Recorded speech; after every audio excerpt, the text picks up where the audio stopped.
Hello again, everyone, and welcome back to another edition of Office Hours. Apologies, we were out of action last week, but we are back again. Hello, Connor. Hello, Lectech. How are we, Flo? Sorry, I didn't even introduce Flo. Flo's with me again. How are we, Flo? I'm doing good, thank you, Matthew. How are you? Good. It's good to be back. Shall we jump straight in? We've got a few questions already in the chat. Hello, everyone. I think Connor's got a question that he will share his screen for, so I shall put a link in the chat for you, Connor.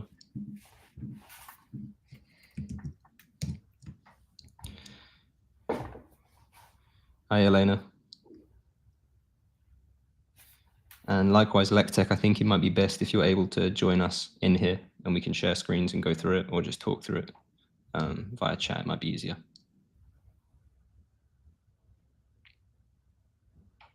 I'll put the link in the chat again for you, Elena. Or I can see you've joined, no worries. Right, Connor got in here first, so we shall jump to Connor. Hi, Connor. How's it going, guys? Good, how are you? Doing well. Cool. Let's jump into this. This one's like a weird little, almost like a glitch of some sort. Or maybe I'm just doing something wrong. So I'm sure you guys remember the website vaguely, at least. And things are coming together nice. What's happening here, though, is that I'm getting this weird, like, ghost property showing up in my map. So you can see I have it filtered for Nashville, Tennessee, and it always happens with Nashville. For example, if I switch to Seattle, it focuses on Seattle, but when I switch to Nashville, it keeps showing this ghost property that I don't think actually exists, because when I hover, I get the display of what property it is. And when I come back over here, you can't click it, you can't interact with it. And I've gone through my database and specifically checked all the Nashville locations, and in the longitude and latitude there's no properties that match with the a longitude and latitude. I think this one it's 0, 0. I think this one, it's the perfect middle. This is the perfect middle. Okay. I think yes. So you might have a ghost row or something like this. Okay. How? Okay, can we check the data? Yeah, we can check the data, but here, let me switch to the data. Here we go. So you can see in my database, we have Nashville properties here going down to number 40. No, so I thought more, within WeWeb. Okay, could you show us go to the data binding? in WeWeb? Yeah, absolutely. Oh, I'm sorry. Yeah. No worries. Okay. I'm sorry. So you meant go to data over here. Yeah, really but even in the map, can you just start with the map if you click on it? Yeah. And could you show us the binding here so we could see the current data? Yeah, perfect. This one. Yeah. Can you click on that formula? All right.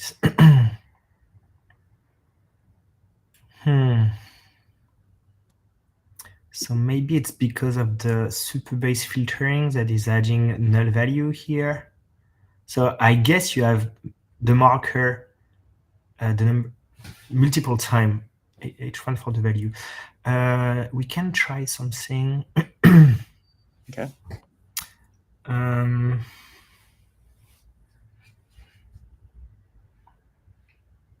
We would have to clean it.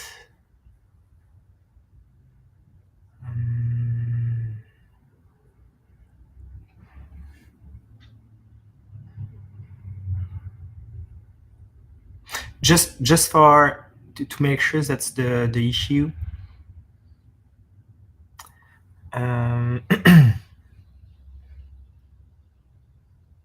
Let's try this. So in here, how many markers do you have here? Can you scroll a bit? 17. 17. Okay, let's try a slice. just to test. So could you go to formula? Just keep this one really below in the tabs. You've got 3 tabs, and one with a little F, the third one. Oh, Where you here. yeah, this one. Yeah. And in array, within array, let's try this. Could you use slice? Is this one? Can you move the properties.data within it? Yeah, perfect. And then type after the comma, type in 0 and then comma again, 0, comma again, and 17. Oh, like that? Like that, yeah. Can you tell me if you still have the marker on the map? Doesn't look like it. Yeah, it looks better. Oops. Yeah, it looks like it's gone. Yeah, it's not there. Okay, so that's the issue. So yes, so you are using the. Can you show me the collection, the properties collection? Over here? Yes. Yeah. Okay, and so in here you added a filter, and when we do that, Superbase sometimes return null values. Okay, I have a lot of filters, so I can filter by city, number of guests, bedrooms, bathrooms, price. Okay, so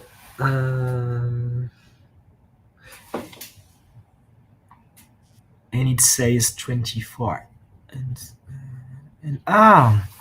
you do have pagination on this. You see in here. Is it on purpose? Yeah. You want to have only 18 markers? Yeah, because I mean I don't want it to have to load everything all at once. Okay. And so how do you change this? So it's just for displaying the first 18, right? Right. Yeah, it just but displays you don't change. You don't change. You don't go to the page 2, for example, in your. What's that? At one point. Yeah, you can. Yeah, you can scroll down and go to page 2. And go to page 2. Okay. So I think that's because of this. So, can you go back to? No, you can keep it. So we might need to find a way to ignore the null values.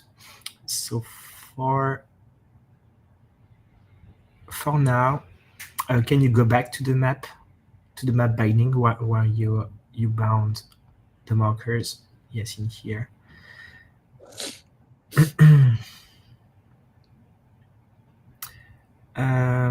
Can you show me the properties collection below if you select the second tab? Yeah, this one. Yeah, no, the second one, where you have all the collections. Yeah, and can you show me the properties? Yeah, can you open it? Don't go. Yeah, don't go here. So not the data. I need to see the metadata. Could you close that one? Yeah. Okay, so we've got limit, total, and offset.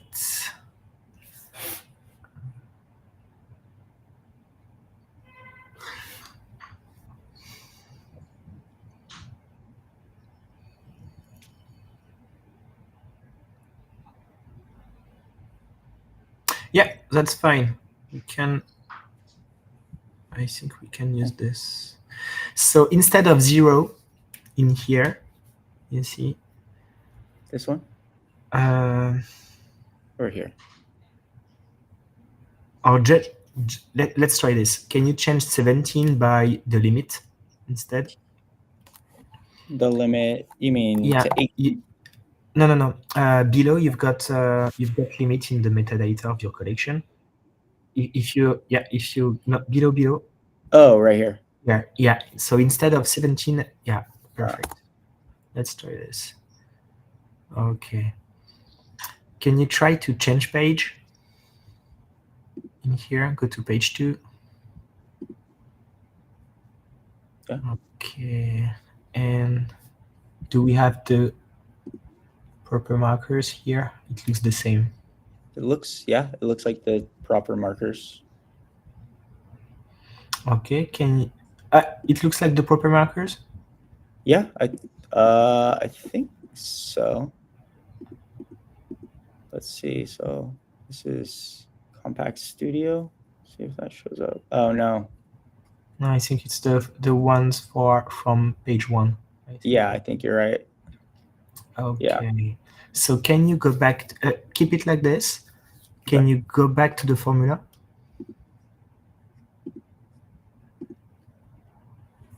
Okay, and instead of 0 here, could you try to replace it by offsets?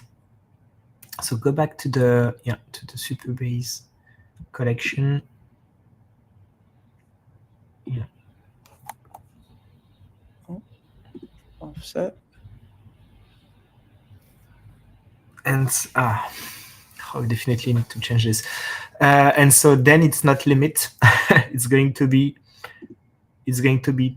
total, I think.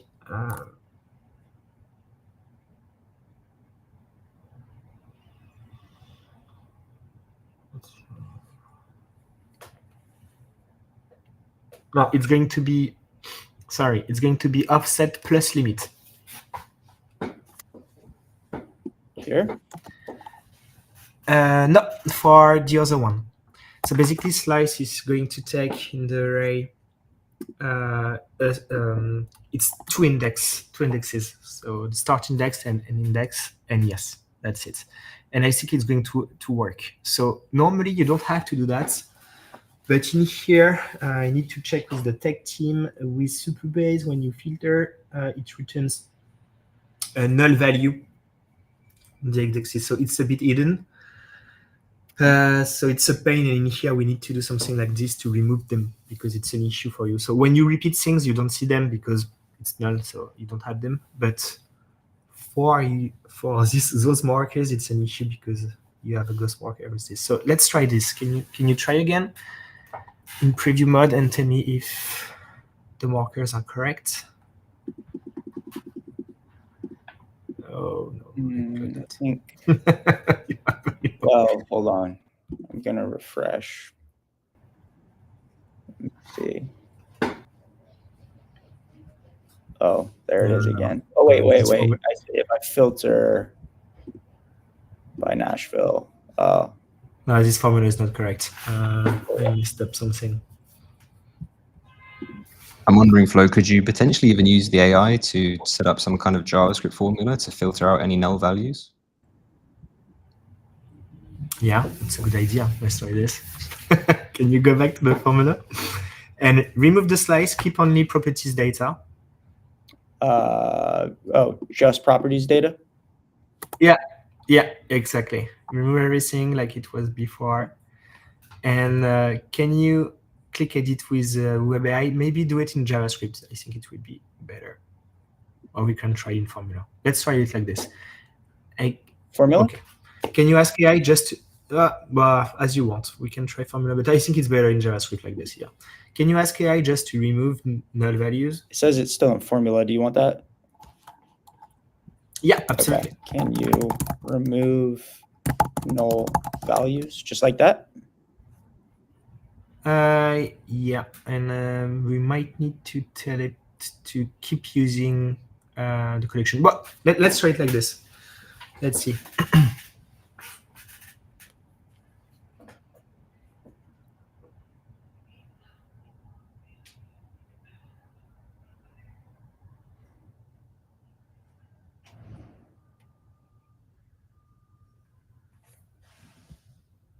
It's promising.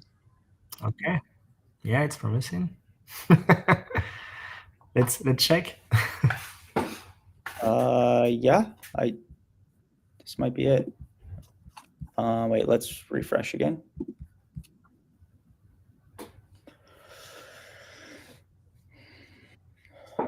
Yeah, I don't. It's not there. Yeah. There we go. Nashville. Okay. Can you go to page 2? Yeah. Yeah. Still Nashville. Cool. I think that did it. Okay. Well, tell us if you still have issues. Okay. Maybe you need to check the data and so on. But the ghost marker was because of null values. Okay. For sure. How do I go out of this AI thing? How do I make this go away? Oh, edit right there. Yeah. Okay. Cool. All right. I don't know what it did, but it works. Awesome. Yeah. All right. Well, Apologies, there wasn't I guess a more straightforward way, but we put it into JavaScript, but I think as Flo said initially, if you kept it in formula, it might have been able to do it with formulas. I'm not too sure. It might have had to resort to JavaScript, but yeah, it worked. Hey, it worked. That's what matters. Awesome. Okay. Well, thanks, guys. I really appreciate it. No worries. Cheers, Connor. All right, y'all. Right. Next up in the queue was Elena. She joined second, so we shall move over to Elena. Hi, Elena. Hi. Hi. How's it going? Hi, Elena. So just me for now. Soon. Okay, cool. Did you? I saw you put some questions in our chat. Did you just want to run through them? I have.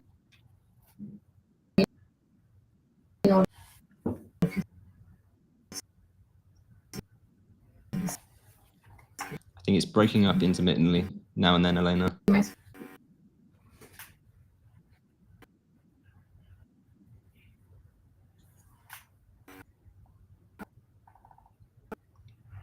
So I think it's very choppy for us. Is it choppy for you also, Flo, or is it just me? Okay. Yes. Okay. I think we've lost Elena. Okay, right. In the meantime, we'll move on to whoever's next in the queue. I think it was Luke that joined third. So in the meantime, we'll move over to Luke. So hiya, Luke. Hi. I think you might be muted. Yeah. Long time no see. We still can't hear you, unfortunately. Yeah. Should we move to someone else intermittently, or we're trying to do sign language.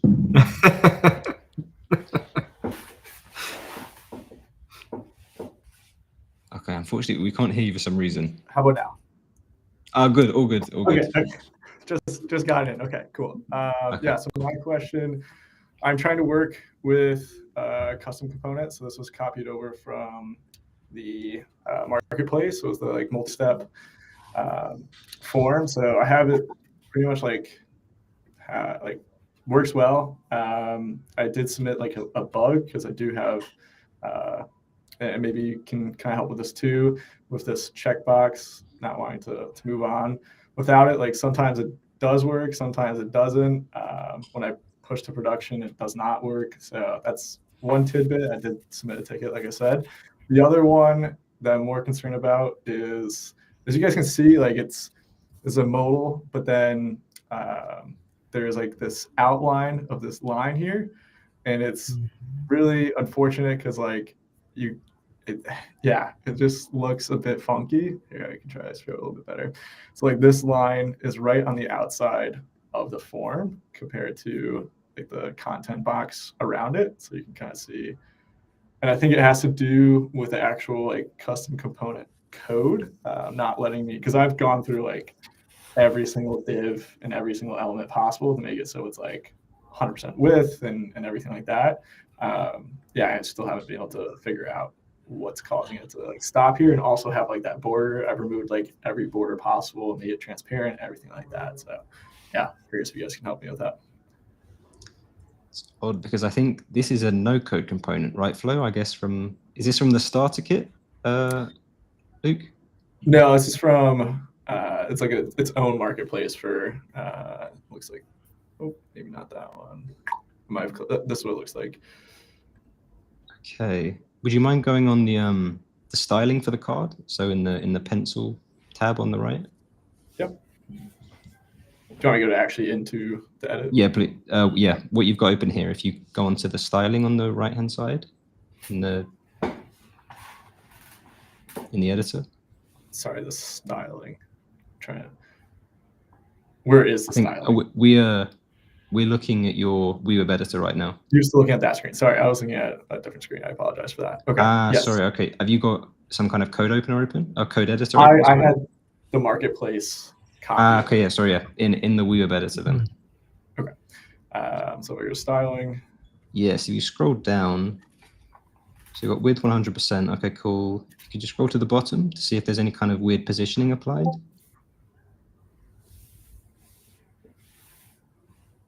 Normal positioning, overflow and set, and there's no custom CSS at the very bottom.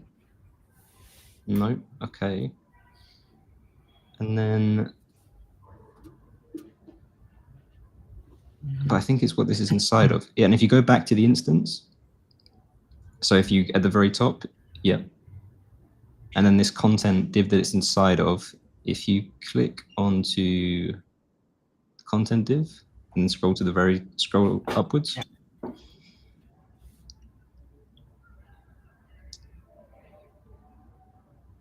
Is there anything before I do a whole deep dive on this flow? Is there anything you instantly know might be the problem? No, it's coming from this one. If you sorry, Luke, if you go back to the top, where you had the kind of options to no, in the styling panel for the content div. Go back to where, sorry? If you scroll up, sorry, in this styling panel, if you put on the alignment, if you choose the very last one on the right where it stretches, and now if you go back to, if you click onto the multi-step form on the left, but don't edit it, just click onto it. So width, if you put this to auto for the width,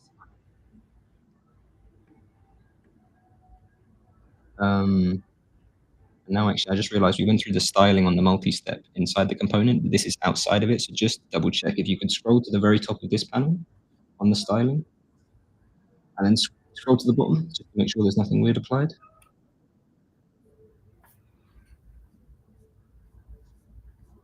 Nope, okay, that all looks good. Sorry, then one last time, if you could go into editing the component itself.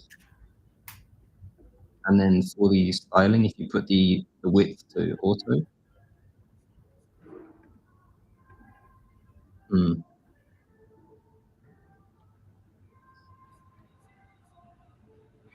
Can you click on the label, please, of the width? Sorry, the label of. Yeah. Yes, that's because you added something from the instance. Okay. Yeah, that was default from the component I copied over. And I've been trying to play around with that too. I probably spent like 2 hours trying to just like. Can you just remove the background of the content of the parent of this instance? I think it's like I've made it transparent for everything. Not that one. Can you go back to the instance? Yeah, here. Can you select the contents, the parents of this one? Yeah, this one. And can you just remove the background color here? Oh, that's weird. Why do you have this white? If you put the maybe if you put the content overflow to hidden. Just out of curiosity. If you put it to hidden, maybe. There we go. There we go. Very nice. That's so interesting. So, how did you get to that, if I can ask? So, John actually in our chat. Actually, John said this. So I was only looking now. He said there might be something to do with the scroll bars, and then he actually said, "No, I've just seen." He said overflow hidden, and so. Gotcha. That cool. Made me think. I didn't see he actually answered the question directly. So sorry, John. Thank you, John. And then just for like that previous one, like the checkbox, like is that a bug or am I just not implementing this right? So you need to make sure you are always using a form container. And I don't see it in here. Always using a what? Sorry, Flo. So the checkbox needs to be within a form container. Always. So I think maybe sometime you have it within a form container, sometime not. And I guess continue is a submit button, right? Yeah, that's the custom. That's part of the custom component. Like it will turn into a submit once you get to. Oh, yeah. So basically, yeah, you have this warning only when this element is within a form container, and the button is a submit button, and so it triggers the native features from your browser. So that's why you have this. Got it. So to have a form element required like this, you need to make sure that it's within a form container with a submit button. Got it. So just trying to see if this. So I would have to have a form container around this checkbox. Is what you're saying? No, around everything, I think, because you need to also have the continue button within that form container. Yeah. So I think you'd only. I think right now on every press of submit, every press of continue, you're submitting it. Is that right? Yeah. Can you click on the continue button? Sorry. In edit mode, yeah. Oh, perfect. In edit mode. Yeah. Apologies. Oh, no worries. Okay, we need to see where it is. All right. Here it is. And this is. Okay, can you? And then sorry. Go on, Matthew. I was just in the settings tab of the button. Is it a submit button for the sliders? Yes, so this is a submit button, and then I think, although I haven't checked this component out, but I can see there's a form on the left called step 1, but I don't think there's multiple of these. I think it's called step 1, but everything happens inside of this step 1 div. So yeah, I think it seems like, although maybe not, just if you could put it into preview mode, and then if you press continue or back just to go to a different step to see how it handles it.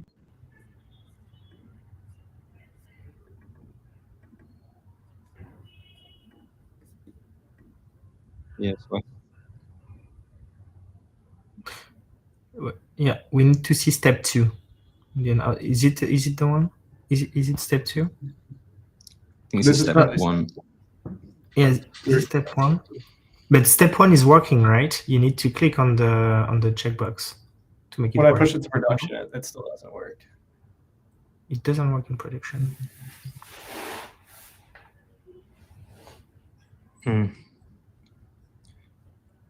Have you added this checkbox custom, or can we take this from the marketplace and it will operate this way? The checkbox is custom. That's the part I've added to it. Okay. I think it might be worthwhile putting in a ticket, and we can look at more in depth in the project. But I think what's happening is that because you have the checkbox set to required, every time you press continue, it tries to submit the form. And so step 1, when you press continue, it submits the form. Then on step 2 as well, it's trying to submit the form. When you might need to have, on step 1, it would just be a regular button. And then on step 2, it would need to be a submit button. I think that's the issue, but it's... Sorry, what do we want to submit on each step so it is required before moving on? It's required when you click every time the button, right? Can you select step 1 just on the left and show us the workflow on top of it? Yeah. This is the issue. Oh no, no, this is not. On submit.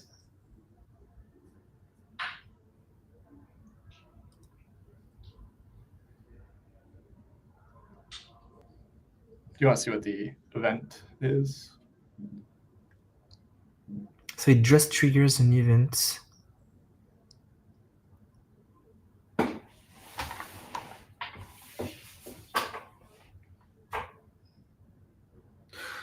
Wait a second.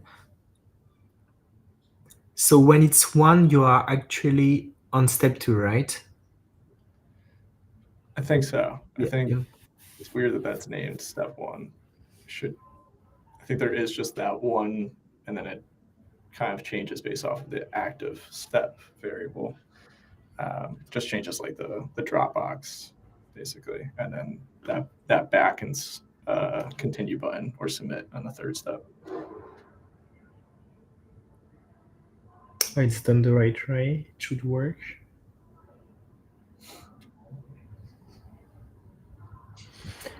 I'm sorry, Luke, we need to take a deeper look, I think. Okay. No worries. To every element. No worries. And I will try to I will try to replicate this. And that's funny because I'm working on a stepper component to do those kind of things. So I will definitely take a look. Awesome. Thank you so much, guys. I appreciate it. Apologies for And being thanks, so John, clear, Luke. Yeah. for the shout out. Appreciate it. Thank you. Take care. At least what you can do, Luke, is to add it manually. So you can at least check in the submit. In the submit workflow, instead of doing it natively, you can do it yourself and just check that the checkbox is ticked, that you have the proper value, and then allow to go to the next action to trigger the event. So at least you can try to do it manually, while we will find out why it's not working natively. Right. Elena is back with us. I know we switched off her earlier. Hopefully we can switch back and Okay. audio is okay. I'll try to Hey. be quick. So I have a collection. Here we go, and these are radio Yep. buttons, and so I can check there is and answer all the questions. And then one page. When I next, I gather next set of questions, but the buttons they do not reset. So how can I reset the button state from a workflow that is outside the button itself? And this is a component. Does it make sense? Yeah. Would And you I tried mind putting everything. into edit mode to see how you've? Yeah. So so you're already So trying to reset these on This page is my change in some way. component.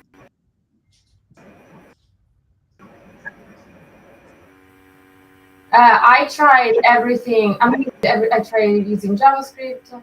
I can think of, but I cannot access the state outside.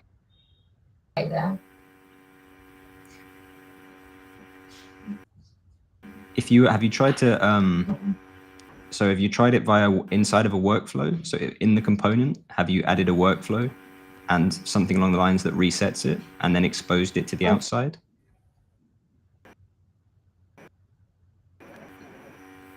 I tried that. Yeah, I tried to, but yeah. Okay. I tried to have a workflow inside the button, trigger it from the outside. And when you say you can't trigger it from the outside, as in it doesn't appear in the component actions, or? In the I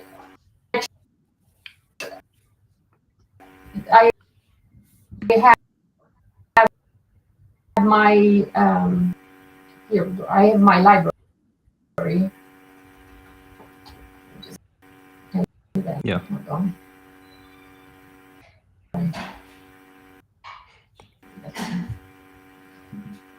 And then the second tier question is, how can I create a component on the fly on a page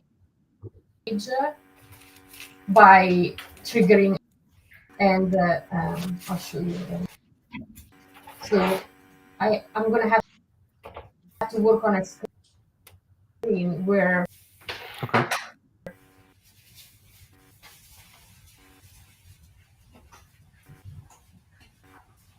I can add elements to the database.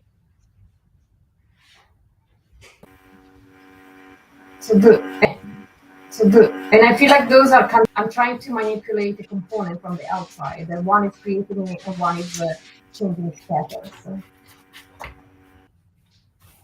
Is it like any Sorry, way Elena, to make that happen? it's breaking up here and there, and it's difficult to get full context. Sorry.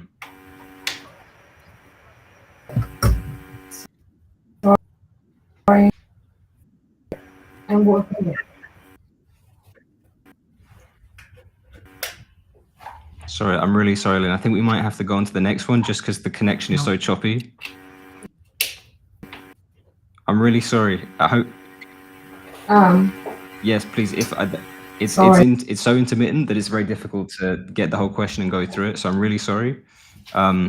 Hopefully, it's just whenever it's less choppy, you can join us back and we could run through it all. Okay. Okay. Sorry. Okay. Right. It was next in the queue. I think was Renaud. So we will jump over to Renaud. A second. Hi, Renaud. How are you? Good. How are you? Good. I'm back to WeWeb for a couple of months now. And if you have a little bit of time for a very simple thing, I don't remember how you get your collection. You add the pagination at the collection stage. And then I been playing with the AI thing and everything went perfectly, but there is this component. I don't know how to link the pagination from the component to, let's share my screen. Yep. Yeah. Wow, who is this one? We've got you. Okay, so yeah, okay, so here so this is a list. Like I don't know what this is to be very frank, because it's exactly what I want, but it has been done by the AI, and here I don't see the paginator. I was expecting a paginator here somewhere. It's embedded within the component. Okay, so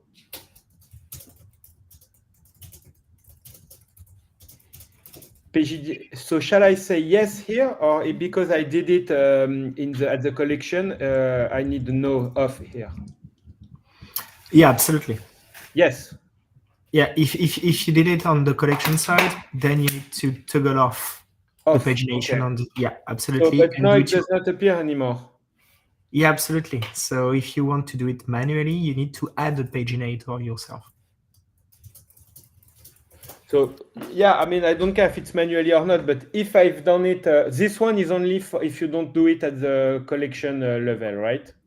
Yeah, absolutely. But do you really need to do it at the collection level? Okay, no, I have I don't know 300 lines, so that's totally fine. You can toggle off pagination here, or even you can keep it like this and display racing, because this table do what we call virtual scrolling.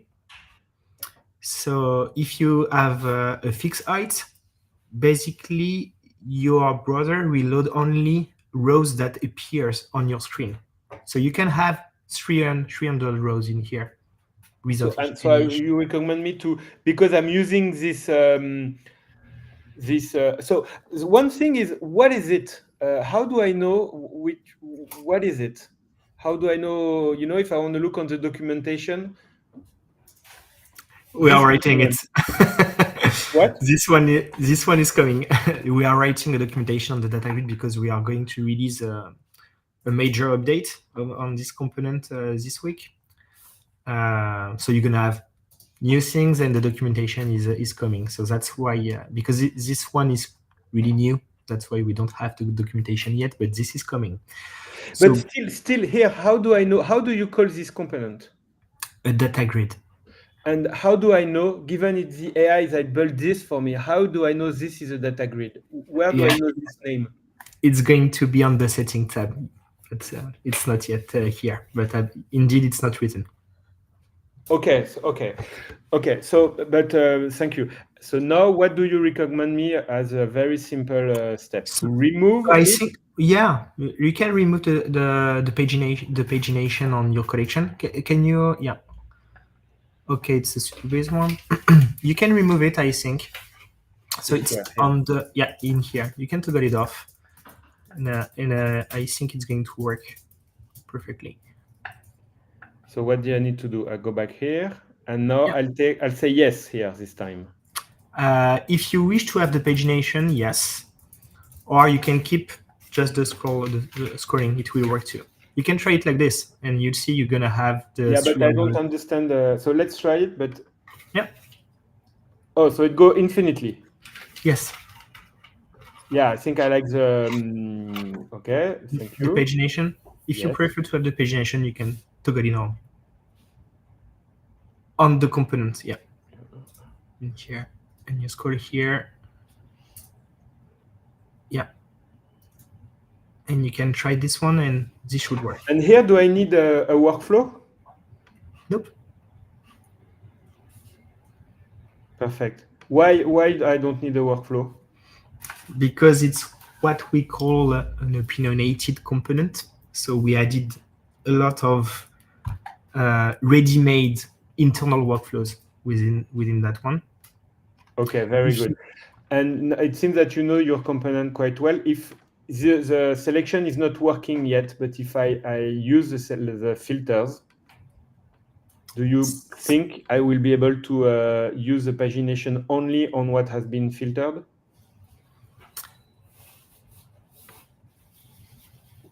No, that's a good point.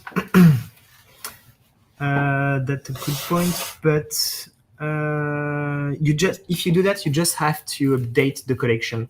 You don't have to touch the pagination. So when you select operational here, so can you? So okay, can but the you? Thing is not set up already my my filter, but.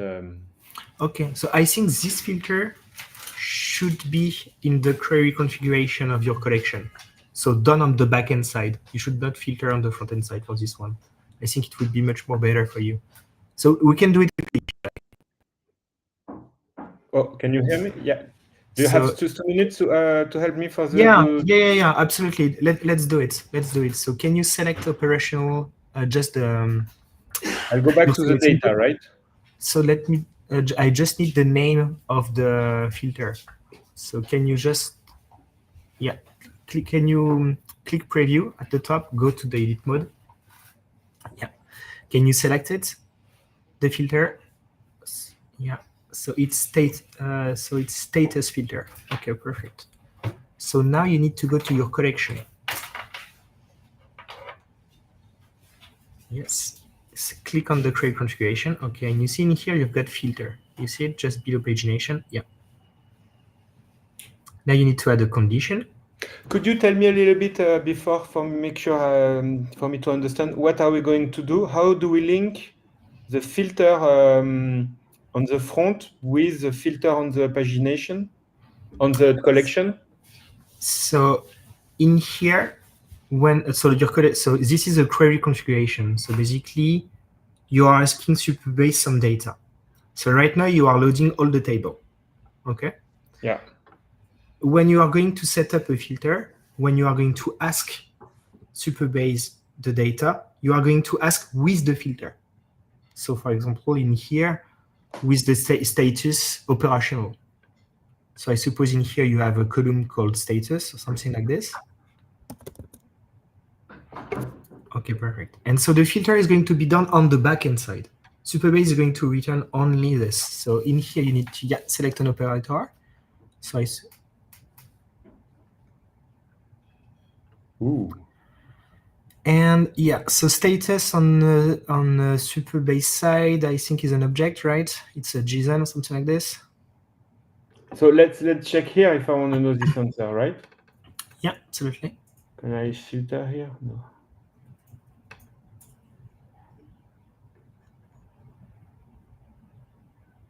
Where is status? Do you see it? No. Can you toggle it off the formatted way? Yeah. Oof. Can you click on one of them?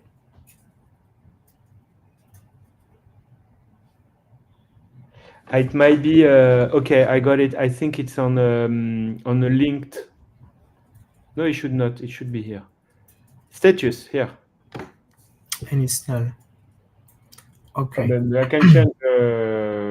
Yeah, Yeah. some are null, but not all of them. Can you find one Yeah, with this one. the value development? So it's not an object. Okay, let's try something quickly. Can you click again on filter? Why it's if it's an enum, I believe, in Supabase. Were you expecting an object here? Yeah, that's weird. I don't know. I need to check out. But let's ignore this. So, can you click on filter? Here, keep is exactly, and can you click the bind? Yeah, in here. And here we need to find the value of your select. So you need to click on the first tab, the little X, yeah, between parentheses, perfect. And you should, yeah, perfect. Can you click it here? Okay. Can you close this? And we need to do one last thing before testing. You see you've got apply if. Yeah. You see that one just below the, yeah. Okay, perfect. So you see you got on off, and can you click on the plug icon just before on? Yeah. And basically in here, what we want is to apply the filter only if you selected something in the select input, right? So in the formula, yeah, you need click on this, and has been selected. It's not empty. So we are going to use the formula text length. So you go to text in here. If you go to text, you will find text length, something like this. Yeah, text length on the second row. Perfect. Can you move it inside? Should work this, yeah? Yeah. Or you can, and so it needs to be more than 0. Perfect. So the filter is going to be applied only if you have a text in here. So can you close this and click test? And so indeed it's an enum. So maybe you don't have operational in your enum on the Supabase side. So you might need to check out this. I don't have in my enum. Yeah, do you have operational with a little o in your Supabase? So how is it possible that can you go to Supabase quickly? Yeah. And then I think we're gonna need to go to other questions. But let's check out quickly. So do you know how to check your enum in my so I'm looking at this view here. I don't know, it was OF something. But do you want the list of the enum of my Supabase? Oh, I just need to, yeah, absolutely. So in status, yeah, I think you don't have operational in here. So can we test development? Do you have development in the... Which one do you want to test? Anyone. Okay, in operation. Okay, so you need to go back to your select input on the website. So okay, keep it like this. Can you go to your select input? My select input. Yeah, on so the I'll go to the layout and layout. Yeah, absolutely. Okay, click on that one, and can you in the item? So you see on the right side, sorry, you've got a list of options. Yeah. Oh, those items are wrong. Yes, don't have label and value. Okay, so let's change one. Yeah. How do I do that? So you might need to. Can you click on the little setting icon on the right? Yeah, just yes, this one. I think, yeah. Okay, we have an issue here. Can you click here the add? Yeah, again, click twice. And again, this one, call it label. No, into call it label. Without capital. Little L. Yeah. Okay, can you do the same for the second one and call it value? Oh, no. Yeah, click add again. This one should be value. And click save. Okay, I messed up something here. Okay, perfect. So, okay, and the value in here shouldn't be operational with, yeah, so in operation, perfect. So can you select it again? No, we need one last thing on this select input. You need to add a workflow, sorry. So in here, perfect, click here, click new, and you see on change, we want to refetch the collection. So can you add an action? Look for fetch collection. And here you need on the right side to select the proper collection. Okay, that's it. So now can you click preview?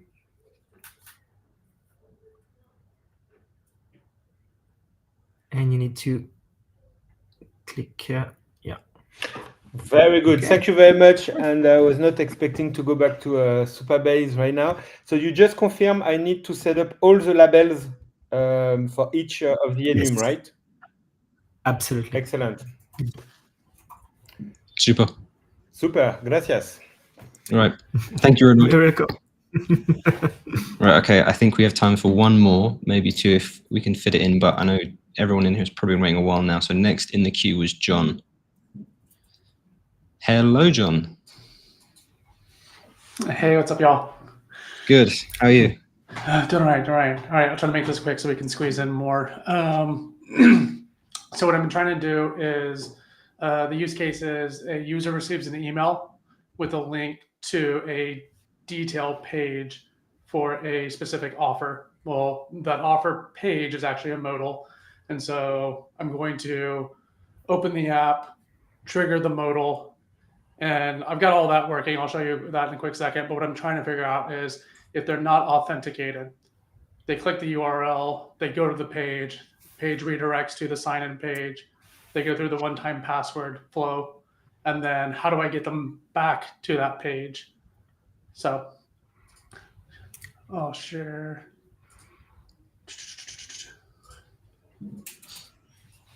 All right. Cool. Okay, so this is actually my editor view. I also have my production view here. I'm going to do just kind of quickly show what this looks like in production. So if I have the offer ID, I land on the budgets page. My budgets page is looking for that query, and upon seeing that query, it pops this up. As soon as I close it, I've got all that working. Now, if I log out of here and paste the same exact URL, this is sort of where I get like a little tripped up, right? So first of all, the path now is a query of source and budgets. And so if I go through the process, and let me pull up my email on the side over here. Oh.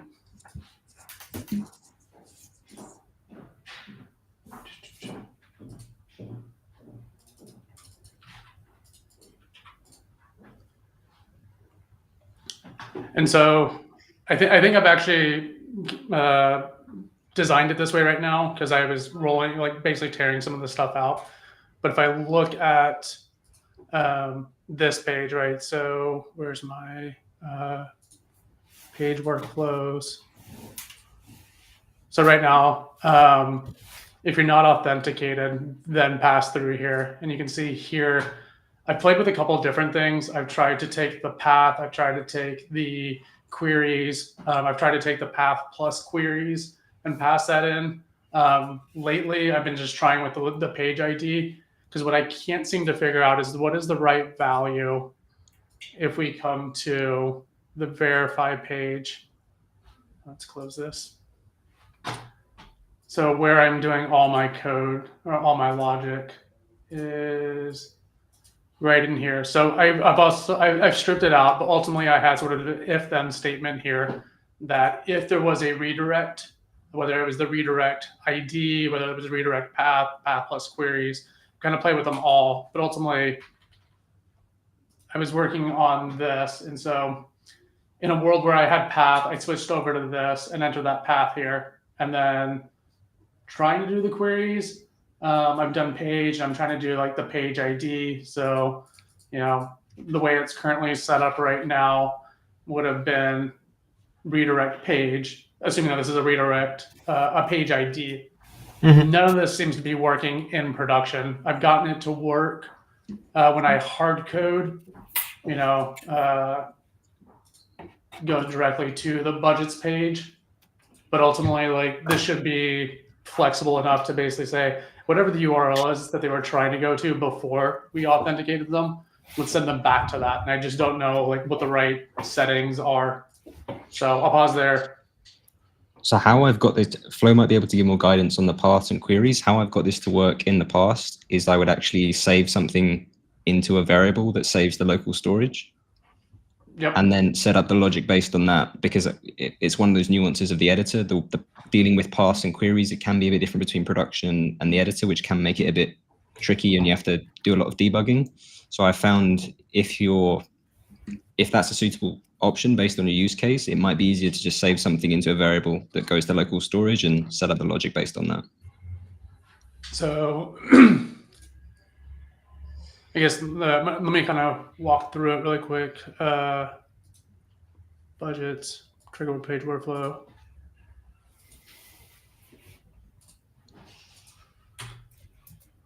So what I was doing originally here was some sort of JavaScript that basically pulled the originating path end queries, because I'm trying to ultimately like I want to get to close. Come on, like budgets.com or like budget slash, you know, offer ID equals 1, 2, 3, right?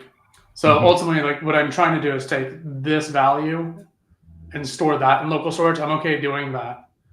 But it's just, I guess, confirming, should I take the path plus the queries as one, or should it be an object of path equal, you know, key value pairs of path and the separate queries?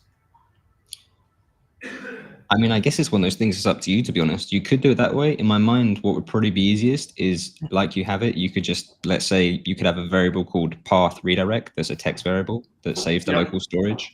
And you could just save this exactly as you have. And then similar to you mentioned, you tried it out where you could use navigate to, but instead of navigating to a page, you could navigate to a path and then bind that path to this variable. Okay. Or you could, I mean, break it up in some way. Like you could have the origin page, which in this case I guess would be budget, and then in a separate variable you save the offer ID and set something up around it. But it's probably easier just to do it as a single path and then navigate to the path, I think. Okay. I agree. I feel like I've tried that one, but I'll give it another shot. And then I do have a thread right now in the community, so I'll post updates to that one to see if I'm able to get anywhere. So cool. All right. Okay. On there, Just y'all. don't forget something. Remember to reset this variable when you load the application the first time you load the application. Yeah, so I've got it that if it works successfully, that modal should pop up. And then upon closing that modal is when I'm clearing that local storage variable.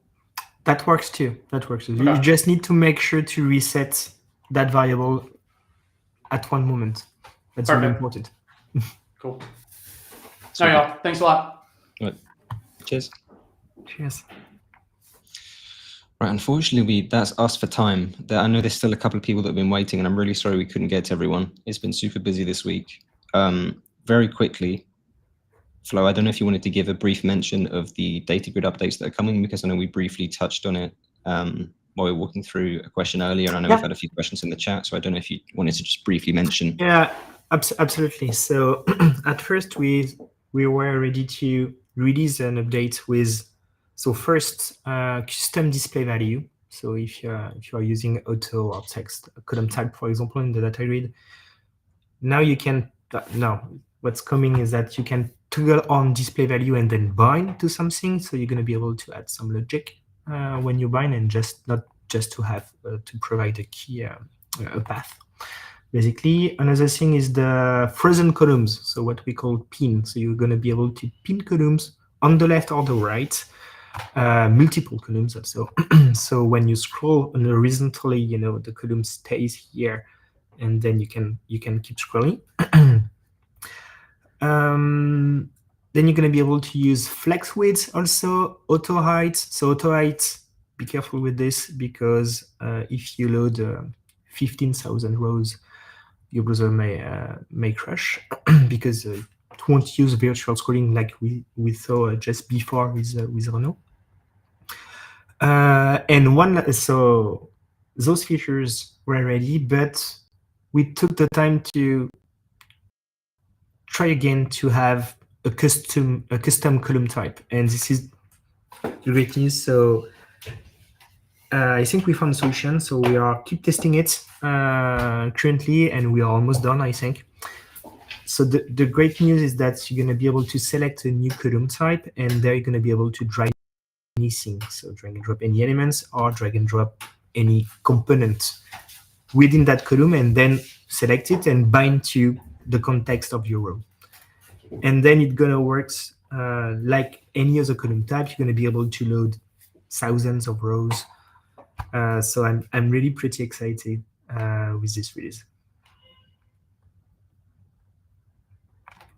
And if anyone hasn't seen it, I've put a link to the community forum post Flo made where he recorded a small loom walking through the changes, and there's more changes to come upon that, but just as a brief preview, if you haven't seen it, I've put a link in the chat. Super, right, yes, so that is us for the week. As always, we'll be here next week, same time. Apologies again, we couldn't get to everyone. It was super busy this week, but hopefully you can join us again next week and we can go through everything. Right.